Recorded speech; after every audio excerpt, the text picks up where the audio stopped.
Bonjour à tous, bienvenue, bienvenue sur ce nouveau webinaire. Ravi de vous accueillir pour cette session désormais mensuelle. Est-ce que juste avant de commencer, vous pouvez me confirmer sur le chat que vous m'entendez correctement? Ok, nickel. Merci pour vos réponses. Du coup, donc, je suis ravi de vous accueillir. Vous êtes 200 aujourd'hui à vous être connectés pour ce webinaire. On est ravi de vous accueillir de plus en plus nombreux. Vous venez de plein d'endroits différents. Vous venez de France, évidemment. Il y a du monde qui vient de Belgique, d'Espagne, je vois, du Portugal, du UK aussi, même des US, du Canada, Luxembourg, Maurice, Colombie. Donc on est ravis de voir que vous vous connectez comme ça d'un petit peu partout. Et vous êtes aussi un peu chanceux puisque on a reçu pas mal de messages de gens qui nous disaient que justement ils n'avaient pas pu s'inscrire puisqu'on était déjà à la limite en termes de participants. Donc écoutez, en tout cas, on est ravis que vous ayez eu l'audace quelque part de vous inscrire à ce webinaire puisque le nom du webinaire et le sujet du webinaire était quand même un petit peu énigmatique. Donc je vais essayer de vous en dire un petit peu plus. Aujourd'hui, voilà, on est là pour parler donc des 3 challenges du Customer Success et comment est-ce que vous allez pouvoir adresser ces 3 challenges. Donc, derrière ça, derrière ce sujet, de quoi est-ce qu'on va parler? On va parler pas mal de data client, des données clients, de comment on peut accéder à cette donnée et des outils que vous pouvez utiliser pour activer ces données-là et les rendre efficaces au quotidien. Donc, évidemment, on va parler un peu de Customer Success Platform, mais pas que, hein, c'est pas l'objectif du webinar. Donc ça, vous le verrez dans la suite de la présentation. Mais avant tout, moi, je voulais vous partager quand même quelques éléments de contexte. C'est-à-dire que, donc déjà, je réponds à Justine. Oui, il y aura effectivement un replay qui sera disponible.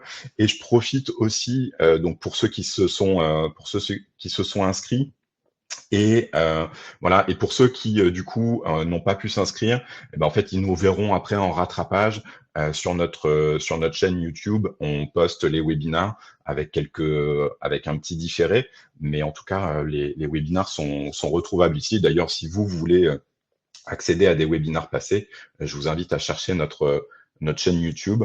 Je vais regarder si je vous retrouve le lien en parallèle pour vous le poster également. Je vais vous trouver ça tout de suite. Hop, et puis on va pouvoir attaquer.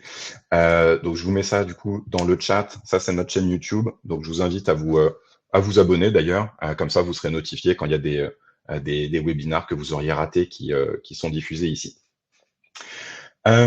Si pendant le webinaire vous avez des questions, n'hésitez pas. Il y a un petit module, c'est pas le chat, mais un module qui est juste à côté, un module questions, dans lequel vous pouvez poser vos questions. Du coup, les participants peuvent aussi voter pour les questions qu'ils trouvent les plus intéressantes. Voilà, quand il y en a plusieurs, ça permet de prioriser. Donc voilà pour les détails pratiques.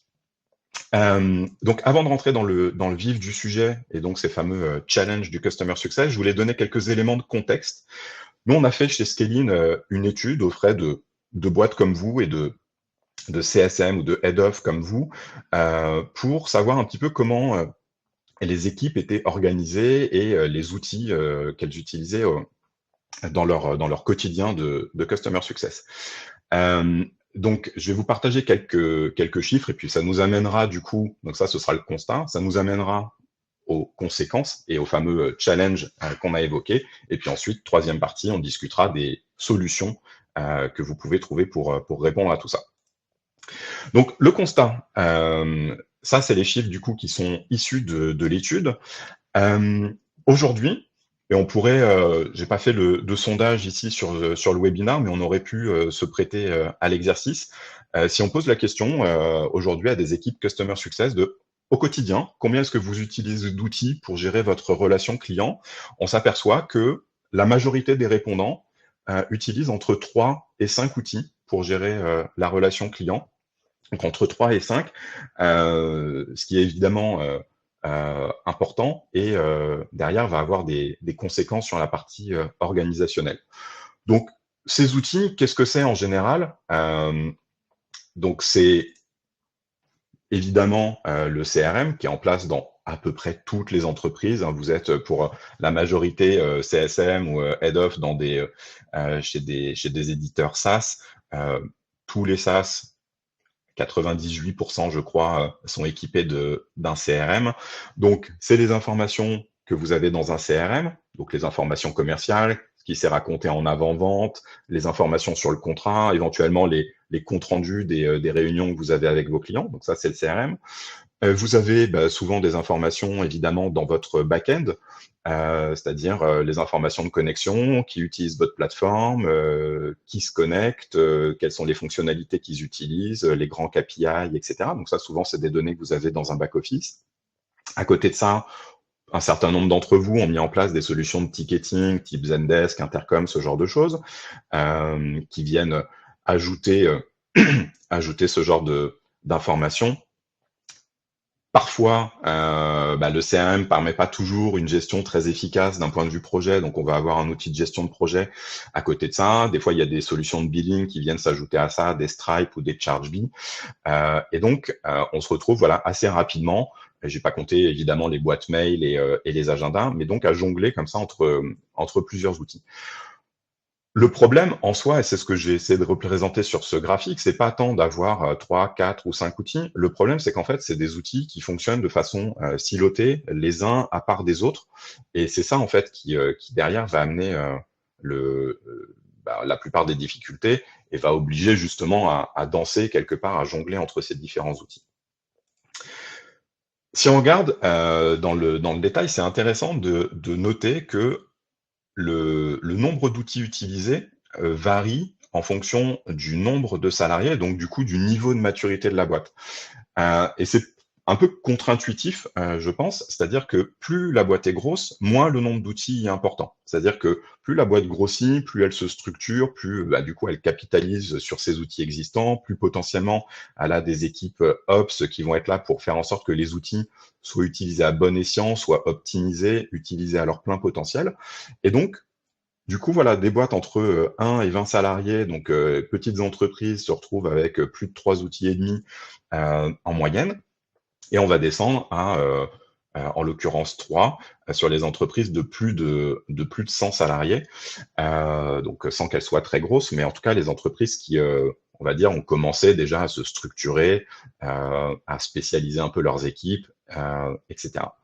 Et ça va être intéressant aussi de voir, on le verra par la suite, le niveau de corrélation qu'il y a entre ça et le niveau de satisfaction qu'il y a par rapport justement aux outils qui sont utilisés. Autre constat qu'on a fait dans cette étude, qui peut sembler étonnant, c'est qu'aujourd'hui, et encore une fois, donc là, on se focalise pas sur des clients qui sont déjà utilisateurs de Customer Success Platform, etc., mais plutôt ceux qui sont dans une organisation, on va dire, classique, avec un CRM et les outils qu'on a cités avant. Aujourd'hui, si on regarde ça, on voit qu'il y a un tiers des équipes Customer Success qui n'utilisent pas du tout le CRM qui est mis à leur disposition, enfin qui existe dans l'entreprise, qui d'ailleurs des fois n'est pas mis à leur disposition, c'est-à-dire qu'eux-mêmes n'ont pas d'accès au CRM. Donc ça, c'est un premier cas de figure.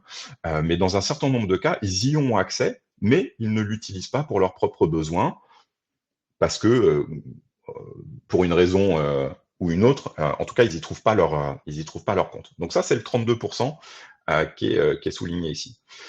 Et du coup, après, on a ces autres 68% qui, eux, vont utiliser le CRM. Et si on creuse sur cette population-là qui utilise le CRM en Customer Success, on voit qu'en fait, 94%, donc autant dire la totalité, utilisent aussi d'autres outils en complément de leur CRM. Donc on revient à ce qu'on disait tout à l'heure, c'est-à-dire le back-end, le ticketing, un outil de gestion de projet, Excel que j'ai pas mentionné tout à l'heure qui ou la nouvelle version d'Excel, pardon pour ceux qui sont fans, mais où c'est Notion. C'est pas que je compare forcément les deux outils, mais on va dire dans l'usage, très souvent, c'est un outil qu'on utilise pour des besoins spécifiques et on va alimenter en données, mais manuellement la plupart du temps. C'est pour ça que je compare les deux. Et donc voilà, ça fait partie effectivement de ces différents outils qu'on va venir utiliser en complément, souvent pour venir consolider l'information qu'on a dans les différents outils. C'est-à-dire qu'en gros, je construis des reportings pour ma direction générale, éventuellement pour mes investisseurs, où je vais aller récupérer des chiffres de mon back-office, je vais aller récupérer des chiffres sur mes contrats, je vais aller récupérer comme ça, récolter de l'information à droite à gauche et consolider ça dans un tableur, encore une fois, sur Excel, Google Sheet ou Notion ou peu importe. Mais en tout cas, je vais faire ce travail manuellement qui, évidemment, me prend pas mal de temps. Donc, voilà, donc le CRM, en tout cas, jamais utilisé seul lorsqu'il est utilisé par les équipes Customer Success. Du coup, quelles sont les conséquences de tout ça Eh ben, il y en a plusieurs, évidemment, et ça va nous amener donc à nos fameux 3 challenges. Mais avant ça, en fait, on a posé la question aux équipes Customer Success de dire, OK, déjà, qu'est-ce que vous en pensez? Est-ce que vous êtes content de ça? Et comment est-ce que vous évaluez la satisfaction de l'écosystème d'outils qui est mis en place? Donc, on a calculé un score de satisfaction comme ça. Enfin, vous voyez un peu le principe avec d'un côté comme pour un NPS, pour ceux qui sont familiers de ça, on va calculer ceux qui sont promoteurs, qui défendent le système avec lequel ils travaillent, ceux qui sont neutres et voilà sont un peu mitigés, et ceux qui pour le coup sont détracteurs. Et donc comme ça, on calcule des scores de satisfaction.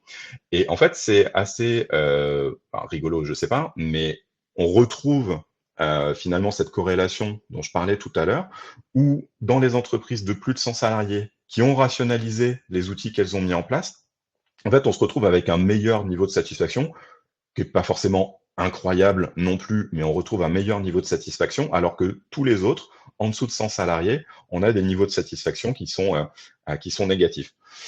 Et si on extrapole un peu par rapport à ce graphique-là, on voit que entre 1 et 20, bon, satisfaction plutôt négative, voilà, mais c'est vraiment à partir de entre 20 et 50 salariés, c'est-à-dire à partir du moment où je commence à avoir des équipes qui se développent un peu, du coup on n'est plus un ou deux dans l'équipe Customer Success, on est peut-être 3, 4, 5, et on commence à avoir ce besoin de partager de l'information, on commence à avoir un peu trop de clients pour avoir toutes les informations en tête. C'est à partir de là qu'on commence à avoir une espèce de seuil critique. Voilà. Et puis, ben, au fur et à mesure, on rationalise. 50-100, ça s'améliore un petit peu. Et au-delà de 100, on a rationalisé davantage et le niveau de satisfaction s'améliore. Donc ça, c'est pour la partie, j'allais dire, motivation des équipes. Et si on regarde l'impact que ça va avoir sur le business, en fait, il y a 3 impacts principaux, et c'est ça les 3 fameux challenges qui ont donné le titre à ce webinaire. Le premier challenge, c'est le manque de vision 360. Et ça, c'est le truc qu'on retrouve dans à peu près toutes les boîtes, les prospects avec lesquels on échange. C'est une étape par laquelle à peu près toute entreprise SaaS va passer à un moment donné, parce que justement, on a mis en place tel outil, tel outil, tel outil, et à un moment, on se retrouve à devoir gérer comme ça cette myriade d'outils qui, encore une fois, ne sont pas en tant que tels un problème. C'est pas le fait d'en avoir 3, c'est le fait que ils sont silotés, ils communiquent mal entre eux, il faut double saisir de l'information, que je regarde mes dates de contrat, c'est pas les mêmes dans mon CRM que dans mon outil de facturation. La réalité, c'est ça aujourd'hui pour beaucoup d'entreprises. Donc ça, c'est le manque de vision 360. Et ça, cette réalité, en fait, elle va amener les deux autres conséquences. C'est-à-dire que comme vous n'avez pas, en tout cas pour un certain nombre d'entre vous, cette vision à 360 degrés sur vos clients, ben, en fait, vous êtes obligé quelque part de faire le choix entre soit passer un temps incroyable à aller chercher, courir derrière l'information, entre tous vos outils, sur tous vos clients, etc. Ou vous dire, bah, en fait, je n'ai malheureusement pas le temps et ma journée ne fait que 24 heures et je travaille pas pendant 24 heures. Et donc, du coup, je me retrouve à délaisser ça et en fait à ne plus consulter certaines de ces informations. Et à partir de ce moment-là, et ça arrive toujours à une phase de l'entreprise. À partir de ce moment-là, en fait, on bascule progressivement dans un côté qui va être non plus proactif dans l'anticipation, etc., qui est quand même l'objectif de tout CSM qui se respecte, j'allais dire. Et petit à petit, en fait, on se laisse entraîner vers la réactivité, c'est-à-dire justement, comme on ne voit pas ce qui se passe sur différents dashboards, on a des outils passifs qui nous alertent pas et on ne va pas nous-mêmes chercher l'information. Potentiellement, il y a des situations qui nous échappent. Il y a des clients qui commencent à déraper, à utiliser de moins en moins notre outil. On ne le voit pas, on laisse traîner ou passer la situation parce qu'on ne l'a pas vu venir. Et on se retrouve comme ça à être de plus en plus dans le réactif, c'est-à-dire qu'on va répondre aux clients qui nous sollicitent, ceux qui nous posent des questions, ceux qui voilà, nous challenge, etc. Et puis, il y en a certains qui, petit à petit, perdent en vitesse et perdent en stickiness, pardon pour l'anglicisme, sur votre produit, se connectent moins, l'utilisent moins, et en fait vont un peu tomber dans l'oubli comme ça, parce que c'est des clients, voilà, encore une fois, que vous n'avez pas vu, qui passent en fait un peu en deçà de vos radars. Et ça, c'est le deuxième point qui est hyper critique, parce qu'il va amener au troisième point, qui est le fait que quand on parle aux clients qui, eux, viennent nous chercher, ou à celui qui râle le plus fort, etc., potentiellement, on est en train de parler à des petits MRR qui, en fait, ont pas de potentiel, etc., à des clients qui, en réalité, ne sont pas du tout à risque de churn, etc. Et pendant ce temps-là, potentiellement, il y a des clients qu'on laisse filer qui, eux, sont les vrais clients qui mériteraient de l'attention et qu'on ne détecte pas. Donc, c'est ça, en fait, qu'on a essayé de représenter sur ce graphique, cette espèce de cercle vicieux où l'absence de vision, le manque finalement d'accès facile aux data va entraîner le manque de proactivité qui lui-même en fait a des conséquences sur le business, voilà, sur le churn dans le pire des cas, mais à minima fait qu'il y a des opportunités qu'on détecte pas alors qu'on aurait pu upseller ou cross-seller des clients si on avait été là au bon moment. Donc voilà pour la partie impact. Après, une fois qu'on a dit ça, qu'est-ce qu'on fait donc, on arrive à la troisième partie de ce webinaire, c'est les solutions. Les solutions, nous, on en a identifié, et en tout cas, c'est ce qu'on constate aussi avec les boîtes avec lesquelles on échange. Des solutions, il y en a trois en réalité. Il y a trois solutions, et il n'est pas exclu d'ailleurs que vous passiez par l'une, puis sur l'autre, avant d'aller sur la dernière, etc. Tout ça n'est pas linéaire, mais ces trois solutions, c'est quoi? Première solution, c'est doper le CRM en place pour faire en sorte que le CRM devienne un vrai outil utile, pas que au sales, mais au customer success. On va reparler de ça. Deuxième solution, c'est construire des outils en interne. J'ai un back-office, potentiellement il y a déjà un peu de data, et je vais pouvoir effectivement peut-être en faire quelque chose d'un peu plus étoffé pour animer finalement mon portefeuille client et suivre mes indicateurs. Puis troisième solution, évidemment, on était obligé quand même de parler de ça, c'est la mise en place d'une Customer Success Platform. Donc on va essayer de regarder chacune de ces solutions, expliquer en quoi ça consiste, quels sont les avantages, quels sont les inconvénients, en essayant d'être le plus objectif possible. Évidemment, on est partie prenante dans le sens où on est éditeur d'une Customer Success Platform, mais on va essayer de faire les choses de façon intelligente pour que vous repartiez avec des insights le plus objectif possible. Donc la première solution, c'est quoi? C'est doper le CRM en place. Alors déjà, quand on dit doper le CRM en place, ça sous-entend quand même d'avoir un CRM qui déjà est un CRM un peu solide, c'est-à-dire je sais pas, un Salesforce, un HubSpot, peut-être un Zoho. Par exemple, je pense qu'on s'adressera moins, c'est pas celui que je maîtrise le mieux, mais un Pipedrive qui est vraiment un CRM qui est très axé sales, etc., où les possibilités de customisation sont quand même relativement limitées. Donc, doper le CRM en place, qu'est-ce que ça veut dire? Généralement, ça veut dire plus avoir seulement des sales qui ont accès ou des sales ou des account managers qui ont accès au CRM et se dire, bah, déjà, voilà, le préalable, c'est que toute l'entreprise ait accès à ça. Donc, mes sales, mes onboarders, mes customer success managers, mes équipes support. Quand je dis admin, c'est la finance, par exemple. Donc, en gros, mettre tout le monde autour du CRM. Deuxième chose qui est hyper importante, c'est qu'aujourd'hui, pourquoi un CRM, ça ne fonctionne pas dans la plupart des boîtes et pourquoi est-ce qu'on est obligé de courir entre 14 outils différents, c'est qu'on manque de données. On n'a que des données d'interaction, des emails qui sont logués, des comptes rendus de réunion, etc. Formidable. Mais si je ne sais pas si mes clients se connectent, à quelle fréquence, combien j'ai d'utilisateurs actifs, etc., mon CRM, je serai toujours limité dans l'usage en tout cas que j'en aurai. Donc, essayer de faire remonter un maximum de données dans le CRM et notamment du coup des données d'usage.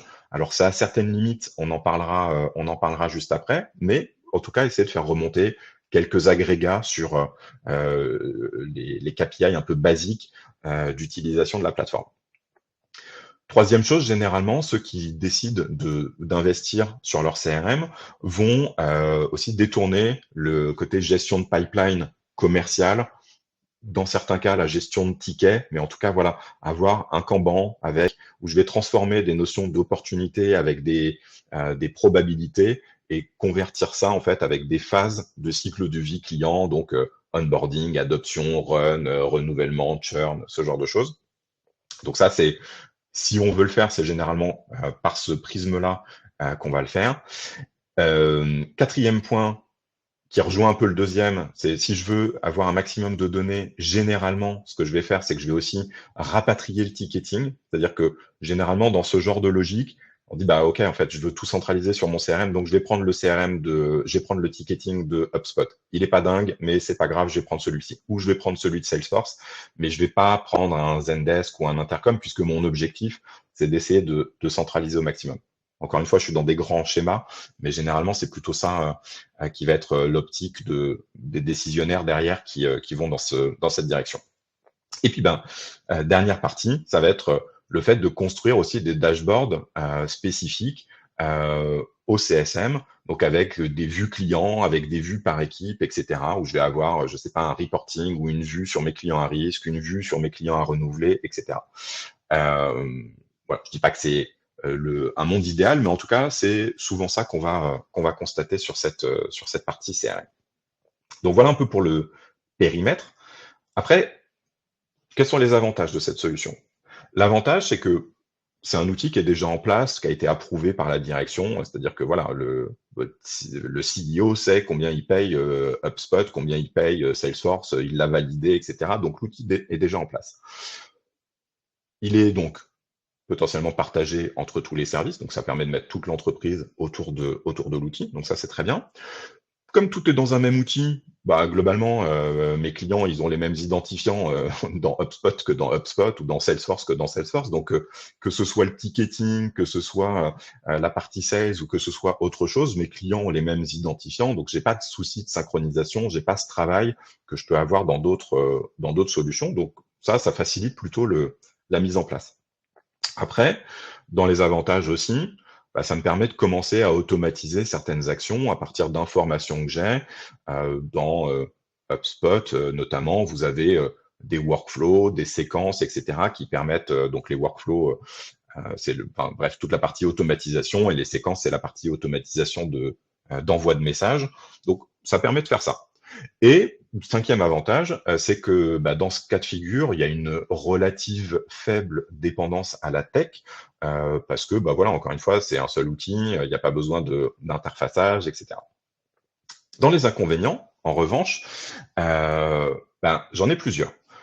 Premier inconvénient, c'est que nativement, j'ai aucune donnée d'usage dans mon CRM. Et la réalité, c'est qu'aujourd'hui, les CRM ne sont pas prévus pour récupérer de la donnée d'usage de façon granulaire à l'individu, à la feature, etc. C'est-à-dire qu'au mieux, je vais remonter par API, par exemple, je vais remonter des agrégats pour dire, voilà, mon compte, sa date de dernière connexion, c'est ça. Nombre d'utilisateurs sur 30 jours, c'est ça. Mais je pourrais jamais descendre au grain de quel utilisateur, sur quelle feature, à quelle date, etc. Ce qui veut dire que, c'est le deuxième point, je vais avoir des activations qui vont être nécessairement limitées aux données qui sont disponibles. C'est-à-dire, je peux mettre une alerte en disant le client X, si j'arrive à faire remonter cette data-là, ne s'est pas connecté depuis 30 jours. Ok. Par contre, je ne saurais pas forcément qui est le contact, qui sont concernés, qui ne sont pas connectés, etc. Donc, je vais être beaucoup moins granulaire dans les activations qui vont être possibles. Mais, en tout cas, je peux avoir des activations, je peux avoir des automatisations. Troisième point, qui est un inconvénient, et on en avait un peu parlé, on avait fait un webinar avec Telescope, qui est utilisateur qui est un client utilisateur de Scaling et qui avait fait beaucoup de choses avant sur HubSpot. Troisième point, c'est que les automatisations dans les CRM ne sont pas débrayables. C'est-à-dire qu'en gros, soit vous décidez d'automatiser, soit vous n'automatisez rien, mais il n'y a pas trop de juste milieu. On verra comment dans des outils type Scaling, comment vous pouvez être sur quelque chose d'un peu plus hybride que ça. Quatrième point, ça peut être coûteux. C'est pas parce que l'outil est déjà en place que vous avez déjà toutes les licences. Si vous voulez de l'automatisation, qu'il faut coupler justement des workflows avec des séquences, souvent il faut upgrader aussi en termes de contrats. Et si Salesforce et HubSpot étaient bon marché, je pense qu'on serait tous au courant. Donc voilà, donc en soi, des fois c'est plus facile de faire passer ça parce que l'outil est déjà en place, mais ça ne veut pas dire que c'est moins cher que de faire autre chose. Bon, c'est un peu compliqué pour calculer des scores de santé, mais c'est pas trop le sujet du webinaire aujourd'hui, donc je vais passer vite. Et puis dernier point, c'est que souvent, alors on n'a pas trop de dépendance à la technique, mais souvent on a besoin aussi soit d'ops ou d'intégrateurs pour quand même tirer profit de ces outils qui sont pas toujours très simples à configurer, ou la mise en place de rapports est pas toujours très facile. Donc voilà un peu pour le bilan, à peu près équilibré entre avantages et inconvénients côté CRM. Deuxième solution, c'est je décide de construire mes outils en interne.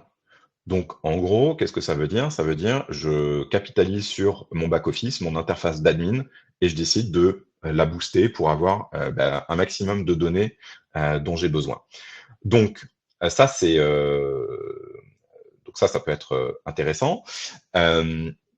Ça veut dire que je booste mon interface d'admin. Ça veut dire que, ce qui est quand même le cas aujourd'hui dans beaucoup d'entreprises, j'ai pas besoin en tant que CSM, j'ai un dashboard. Je demande qu'on me construise un dashboard où j'ai tous mes clients avec des KPI. Et je suis pas obligé de passer avec un switcher, client 1, je regarde ce qu'il fait, client 2, je regarde ce qu'il fait, j'essaye de comprendre, etc. Là, j'ai un dashboard sur lequel j'ai des KPI qui remontent et qui sont alimentés de façon automatique. Troisième point, je mets à disposition, je demande qu'on me mette à disposition des KPI qui sont métiers, vraiment qui sont spécifiques à mon business, etc., qu'on va soit me mettre à disposition effectivement dans mon back-office, soit auquel je vais accéder à travers un outil de BI type Tableau, ClickView, je sais pas, Looker, ce genre de choses.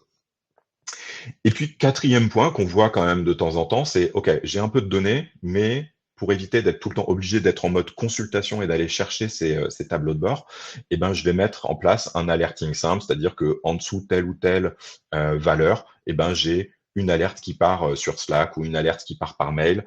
On va dire que on est sur des niveaux d'alerting qui sont relativement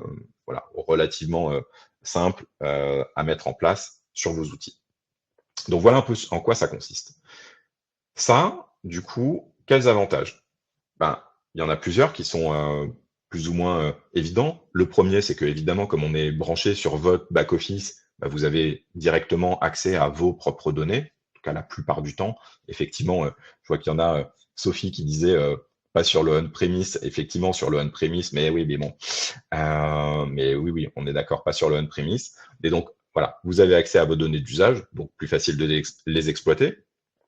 Vous construisez, vous demandez vos dashboards exactement de la façon dont vous voulez les exploiter. Donc, vous êtes sûr que c'est 100% custom, 100% correspondant aux besoins. Donc, ça peut être parfait pour vous.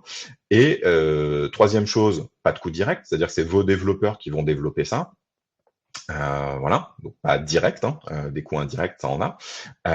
Et après, ça vous procure aussi une certaine forme d'indépendance et un gain d'expérience. C'est-à-dire que voilà, vous capitalisez sur un savoir, vous construisez vos propres outils, etc., sans être dépendant de qui que ce soit d'autre. Inconvénient, inconvénient, c'est que ce sera jamais un CRM. C'est-à-dire que c'est pas dans votre back-office que vous allez centraliser vos conversations, vos emails, mettre vos comptes rendus de réunion, etc. Enfin, sinon, vous vous retrouvez à reconstruire un CRM.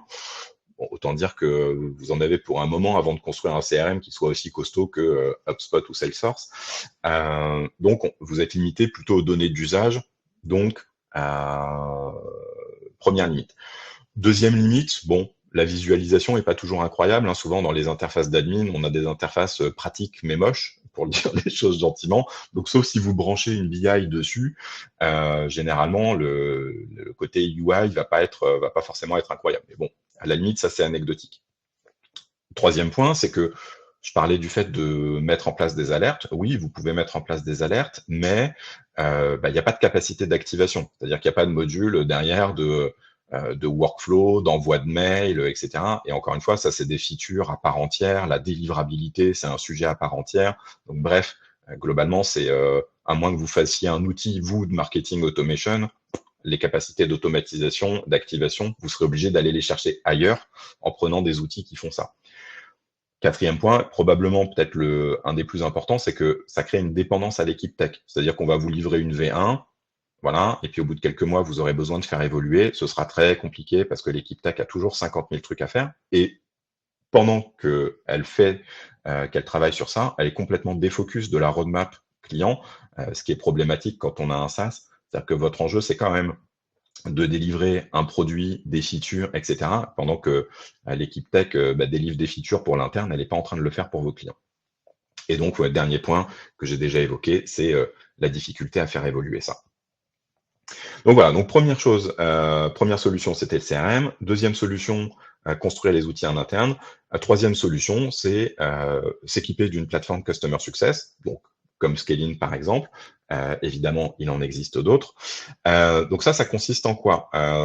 Ça consiste à prendre une solution marché, donc pas construire vos propres outils ou pas venir tordre le cou à des outils existants type CRM qui sont pas faits pour ça. Concrètement, enfin en deux mots, une Customer Success Platform, ça permet quoi? Ça permet justement de centraliser toutes les données que vous avez sur des outils, sur des écosystèmes qui sont justement hétérogènes. C'est-à-dire que vous allez connecter votre CRM, votre back-office, votre ticketing, etc., pour avoir toutes vos données sur un seul et même outil. Et encore une fois, l'objectif, c'est pas forcément de tuer les outils qui sont autour ou de limiter le nombre d'outils, c'est de faire en sorte que les outils et les informations circulent bien entre les différents outils. Pour moi, c'est plutôt ça qui est la clé d'un écosystème performant. Ensuite, potentiellement, vous allez quand même décommissionner des outils qui font doublon, c'est-à-dire que vous avez des outils de gestion de projet, je ne sais pas, Asana ou ce genre de choses. Potentiellement, vous allez pouvoir reprendre la main sur ça dans un outil CS. Des fois, l'analytics produit, vous apercevez que ce que vous avez dans votre plateforme CS, en fait, répond largement aux besoins que vous avez dans l'entreprise. Voilà. Quatrième point, vous allez pouvoir mettre en place facilement un score de santé parce que c'est des outils qui sont faits pour ça, contrairement au CRM où c'est toujours des tournements pour essayer de le faire et c'est pas forcément les méthodes les plus efficaces. Et enfin, et presque surtout, vous allez pouvoir déclencher des alertes et des activations pertinentes à travers des playbooks ou des automatisations. Donc ça, c'est un peu pour donner le périmètre. Après, du coup, les avantages, qu'est-ce que c'est? Il y en a plusieurs, évidemment.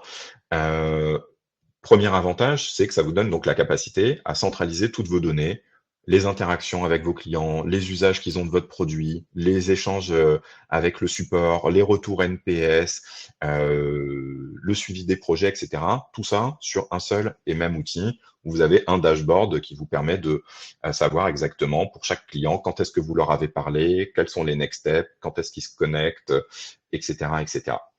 Où ils en sont dans leur cycle de vie, enfin ce genre de choses. Centralisation. Deux, vous avez accès aux données d'usage, mais cette fois-ci de façon détaillée, granulaire, c'est-à-dire qu'à l'individu, à la feature, on sait descendre à ça, c'est-à-dire que derrière, en termes de capacité d'automatisation, c'est le troisième point, et vous allez pouvoir déclencher des scénarios très fins. Un utilisateur de type champion qui n'a pas utilisé la feature X depuis un certain temps, je veux le faire rentrer dans un scénario spécifique. Celui qui utilise la feature Y pour la première fois, je veux lui pousser des contenus qui vont l'aider dans sa prise en main, etc. Donc ça, c'est que quelques exemples, mais je peux descendre en tout cas très fin si je le souhaite au niveau de mes scénarios. 4e point, le niveau d'automatisation est débrayable. Ça veut dire que dans les automatisations, vous avez la possibilité de rajouter des étapes qui sont des étapes manuelles sur lesquelles le CSM peut prendre la main et peut se positionner. C'est-à-dire, OK, j'ai un scénario qui se déclenche parce que j'ai un client qui est à risque ou un client qui ne s'est pas connecté. Je peux demander au CSM, qu'est-ce que tu en penses? Est-ce que c'est normal ou pas normal? C'est pas normal parce que mon client est là. C'est normal parce qu'il est en voyage de noces et tant mieux s'il n'a pas envie de se connecter à mon outil. Donc ça, c'est des choses sur lesquelles le CSM va être amené à se positionner pour dire, OK, là, je prends le chemin A ou je prends le chemin B. Pareil, quand on envoie des emails, je vais pouvoir, bien sûr, avoir un email qui est préparé, qui peut être soit envoyé en mode automatique, soit qui va être soumis au CSM, que le CSM va pouvoir ensuite, éventuellement, donc, choisir d'envoyer ou pas, et va pouvoir personnaliser éventuellement avant de l'envoyer. Donc ça, c'est hyper important. Niveau d'automatisation qui est débrayable, vous n'êtes pas obligé d'être binaire et tout automatisé ou rien du tout. Vous pouvez avoir des chemins hybrides. Dans le cas de Scaling, vous n'avez pas besoin d'équipe Ops pour administrer une plateforme Customer Success. Vous avez une assez faible dépendance à la tech. Et puis, bah voilà, en termes d'approche, on est plutôt sur une approche qu'on appelle best in class, c'est-à-dire que ça vous permet d'avoir le meilleur outil de ticketing, le meilleur CRM et la meilleure Customer Success Platform, plutôt que d'aller chercher celui qui fait tout, mais peut-être tout de façon un petit peu moyenne, l'effet couteau suisse. Voilà, bon, je citerai pas de CRM pour fâcher personne, mais en tout cas, c'est ça l'idée du best in class versus l'approche all-in-one que je vais avoir justement sur les CRM un peu tout en un. Les inconvénients, il y en a. Si on, voilà, hein, l'objectif c'est de rester le plus transparent et factuel possible. Premier inconvénient, c'est que si vous présentez un projet comme ça veut dire ouvrir une nouvelle ligne budgétaire qui, voilà, aujourd'hui, il y a à peu près un quart des boîtes qui sont équipées de Customer Success Platform, donc les trois quarts qui ne sont pas équipés. Donc pour les trois quarts, ça veut dire j'ouvre une nouvelle ligne de budget. Donc ça veut dire qu'il faut que j'arrive à convaincre ma direction qui va me dire oui, oui, mais tu as déjà un CRM, pourquoi ça ne te suffit pas? Donc ça veut dire qu'il faut démontrer un ROI, démontrer que ça va avoir un impact sur la réduction du churn avec un score de santé, avec les automatisations, démontrer que ça va amener des gains de productivité, faire en sorte que bah, peut-être on va faire grossir l'équipe un petit peu moins vite parce qu'on va être capable d'être plus efficace et faire plus avec moins, ce qui est un peu quand même dans l'air du temps en ce moment. Troisième point, ça demande un tout petit peu de structuration de données. On n'est pas les plus, c'est pas avec Scaling que ça va être le plus complexe de ce point de vue-là, mais il y a un moment où si vous avez un client X qui s'appelle X dans votre CRM, il s'appelle Y ailleurs et il a encore un autre nom, d'autres identifiants dans un autre système, à un moment où il va falloir quand même remettre un peu d'ordre dans tout ça, parce que on fait des choses formidables, on n'est pas magicien, donc il faut quand même qu'on arrive à faire, qu'on ait des clés qui nous permettent de faire, de reconnaître les clients sur les différents systèmes. Quatrième point, évidemment, c'est un peu moins custom qu'une solution maison, qui par définition est faite 100% sur mesure. Là, bah, vous vous adaptez quelque part à une proposition. Donc la plupart du temps, vous aurez 98% des réponses à vos besoins, mais voilà, nécessairement, par définition, on est un peu moins souple que la solution que vous faites faire sur mesure. Et puis, cinquième point, c'est bon, ça c'est valable en fait dans les trois solutions, mais c'est que rappeler que l'outil ne fait pas les process. C'est-à-dire que des fois, on rencontre comme ça des boîtes qui disent bah en fait voilà j'ai tel et tel problème, etc. et qui pensent qu'en fait s'équiper d'un outil va leur permettre de régler tous les maux du monde. La réalité, c'est évidemment pas ça. C'est que dans un premier temps, généralement, oui, merci pour le like. Dans un premier temps, généralement, ce que vous devez faire, c'est quand même poser un minimum les bases avant de chercher à passer à l'échelle ou à industrialiser. Je me méfie un peu de ce mot, industrialiser, qui peut faire un peu peur et voilà. Mais globalement, asseoir les bases avant de chercher à industrialiser, à mettre en place des workflows, etc. Donc ça, c'est quelque chose qui est valable, quels que soient les choix que vous allez faire. Mais voilà, globalement, pour les avantages et les inconvénients. Donc, c'est peut-être pas très, très stratégique de ma part. Je termine sur les inconvénients. J'espère que vous aurez quand même retenu et noté que ça présentait un certain nombre d'avantages par rapport aux deux solutions précédentes. Euh, En tout cas, si vous en doutiez, d'un point de vue satisfaction pour les équipes, ça amène un gros, gros gap. C'est-à-dire que si je reprends les chiffres de tout à l'heure, quand on analyse les personnes qui sont équipées d'une solution Customer Success, et pas nécessairement de Scaling, hein, n'importe quelle solution Customer Success, euh, on voit un niveau de satisfaction, vous noterez, qu'est le plus fort depuis sur tous les graphes par rapport à ce qu'on a pu voir par avant. Donc c'est l'élément le plus discriminant et le plus susceptible de générer de la satisfaction quand on étudie la stack d'outils, voilà, versus ceux qui ne sont pas équipés, qui eux affichent un niveau de satisfaction qui est quand même relativement négatif. Vous le voyez avec ce moins 54 versus un plus 25 pour ceux qui sont équipés de solutions. Donc voilà. Donc en disant ça, je fais la pub de toutes les Customer Success Platforms. En tout cas, si vous avez envie d'en savoir plus sur Scaling, voilà, nous, c'est notre métier de faire ça, d'être éditeur d'une Customer Success Platform. On pourra vous détailler ça et vous détailler comment l'IA qu'on a embarqué sur la plateforme, les capacités d'automatisation qu'on a mis en place sur la plateforme peuvent vous aider. Et si vous souhaitez en savoir plus, n'hésitez pas à nous contacter directement, à prendre rendez-vous pour une démo. Et puis, on sera ravis, évidemment, d'échanger avec vous. Vous avez ici un petit QR code qui vous permet, si vous le flashez, de tomber sur mon agenda. Donc, on sera ravis d'échanger. Je regarde, avant qu'on se quitte, les questions qui ont été posées, que j'ai pas eu le temps de traiter jusqu'à maintenant. Donc, Audrey qui demande: les chiffres que vous montrez aujourd'hui sont-elles menées par Scaling en interne? Quel est le panel de répondants, s'il vous plaît? C'est effectivement une étude qui a été faite en interne, donc c'est Scaling qui a mené l'enquête. C'est une enquête qui a été menée auprès, j'ai plus le nombre exact, mais de, je crois, à peu près 150 SaaS. Je pourrais vérifier le chiffre exact. Donc 150 SaaS, voilà, avec du coup représentatif de ce qu'on a vu, hein, c'est-à-dire l'échantillonnage que je vous ai montré avec les répartitions par effectif. Mais donc voilà, donc c'est comme ça qu'effectivement on a collecté les résultats. Frédéric qui demande: est-ce que vous disposez d'un framework pour aider à vendre le ROI d'une plateforme Customer Success à son leadership? Alors ça, c'est la grande question, parce que je ne sais pas s'il y a un modèle unique, mais en tout cas, on a créé effectivement quelque chose que je vais retrouver pour le partager ici. En fait, on a créé un petit simulateur qui permet d'un côté d'estimer ce que c'est vous qui posez vos hypothèses, en fait, et d'estimer d'un côté ce que vous allez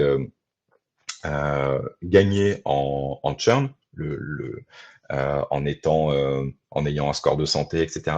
De l'autre côté, ce que vous économisez en finalement faisant en sorte qu'en ayant moins de churn, vos commerciaux sont employés à faire du newbies et pas à remplacer des clients qui sont partis.